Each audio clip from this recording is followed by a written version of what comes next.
Ever wondered what it was like to play in the OG times, Michael Jordan, Chicago Bulls, and his shoes? Well, now you can. Let's go.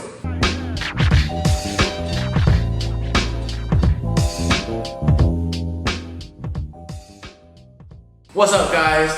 Welcome back to another episode of Kaki Kartel. And today, I'm really excited to be announcing a little side project that I'll be doing as part of all my basketball reviews. And if you can guess from the opening title just now, it's gonna be called Like Mike. So the reason why it's called Like Mike is because the whole point of this project is to be testing all the Air Jordan from 1 till 14, which technically was the last shot. In case you don't know what that is, there'll be a little pop-up box here to show you the last shot.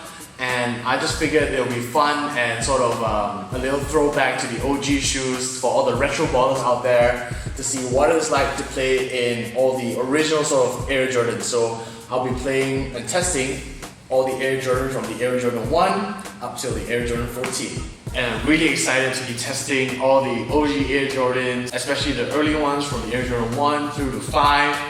I'm a little bit skeptical because I've heard varying opinions about how the OG Air Jordans play, but I guess I'll be playing them for you guys to find out. So the Kickstart Like Mike project, we have the Air Jordan 1. So a brief history of the Air Jordan 1, the original colorway, which was dubbed the band colorway. You'll see in a little pop-up here, up here. The band colorway was originally banned in the NBA because it didn't conform to any of the uniforms, but Jordan didn't care, he wore them anyway, hence name banned. Also known as the bread colorway, which is black and red. And originally, Jordan was not allowed to wear these because it just clashed with the NBA. At that time, it clashed with the NBA's uniform code. I suppose now it's much better because players get to wear whatever color they want, in whatever style, in whatever sort of shape as well.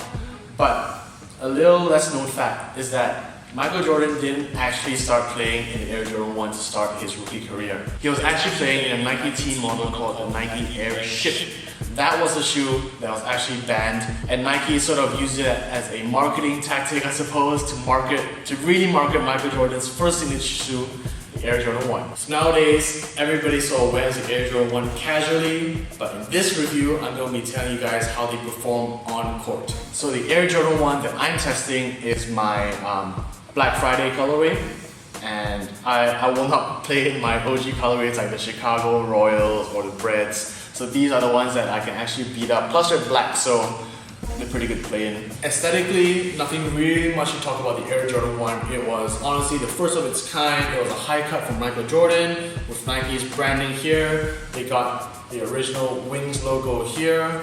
Full leather materials, solid traction, and yeah. So as always, starting off with the traction, bear in mind that this was before herringbone was ever introduced into a shoe, and Nike decided to go with a sort of classic OG sort of traction pattern. You see there's a pivot point here, there are spiral traction patterns here, and really thick sort of rubber grooves here. That's solid rubber, really hard. So these were actually a good option back in the day to play outdoors. Of course, you can still play outdoors in these now, and the traction will be just as good. For an Air Jordan 1, I happen to think that this is honestly one of the best traction setups that I've played in. I know that some players might disagree, but for me personally, I played in dusty courts, mildly dusty courts, super dusty courts, and even outdoors, and the traction just held me down really nicely. You just hear a really good bite, and you will not slip or slide anywhere at all. I think it also attributes to the different sort of directions that this traction pattern goes. The spiral here will keep you locked in the forefoot, and the thick grooves will also keep you locked on court. So traction is definitely a very strong point of the Air Jordan 1. And honestly, I think this is one of the best Air Jordan traction setups. If we're talking about traction alone, this is definitely one of the best. Moving on to the cushion.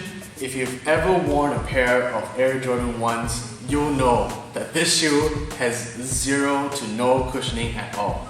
I really don't know how Jordan used to play in these. He played in these in his rookie year, and I suppose at that time basketball shoes were sort of limited to Nike, Converse, and maybe early models of Adidas. If you know the answer to that, let me know in the comment section down below. But as far as I know, it was Converse and Nike. Cushion in the Air Jordan 1 is really non-existent. So overall, I don't think the cushion in these are very good because there is no cushion at all. If you want to invest in an insole, this will definitely give you a better impact protected ride, and it focuses a lot on court feel. So if you really want to play in a pair of Air Jordan 1s, definitely invest in a pair of insoles. Your feet will thank you. But apart from that, there is no cushion. Court feel is abundant, obviously because you're so low to the ground and there's nothing holding you back between the floor and the shoe. So court feel is definitely there, but again, there is no cushion. So your knees they might get sore after you play. Moving on to the materials. I know there are some iterations of the Air Jordan 1 that has Flyknit now. I think they released a Flyknit version a couple years back, but those are not as supportive.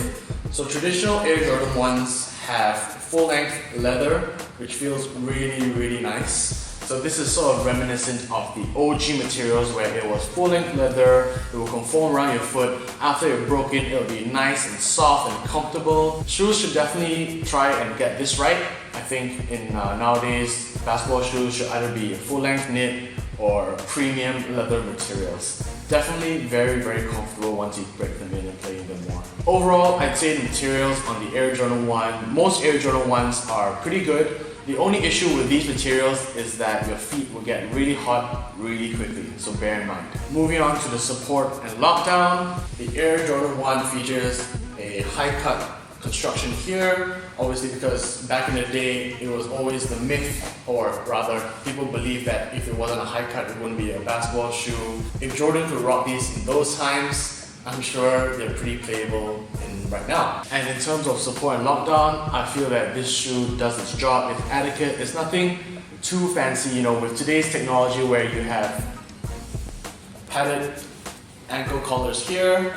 This is just straight up, you know, raw in a sense. So once you lace this up all the way to the top, the laces go all the way up here so you can adjust your fit however you like it. But I like to lace it up all the way to the second last lace hole here and choke my laces, and I find that that gave me the best sort of lockdown and support. So my thoughts on the support and lockdown of these is that they are adequate, nothing to rave home about, it just works. So overall, if you were a true retro baller and want to play in Air Jordans, I have to give my honest opinion and say that these are not as playable as you think. You know, they're great casually, they're great from a fashion standpoint, but if you're going to be playing these long term in your rotation, I do not recommend them. Keep them on the lifestyle side. So that takes care of the Air Jordan 1 performance review, guys. This is the first of my Like Mike project. If you like what you see, don't forget to subscribe down the Huddle below where I'm going to be doing the rest of the series up till the Air Jordan 14. Also, don't forget to follow me on Instagram at BTKicks where I do sneak previews and sort of teasers of the other Air Jordans that I'll be testing. And let me know in the comment section down below, what is your favorite retro Air Jordan to play in? Until next time, guys, we out.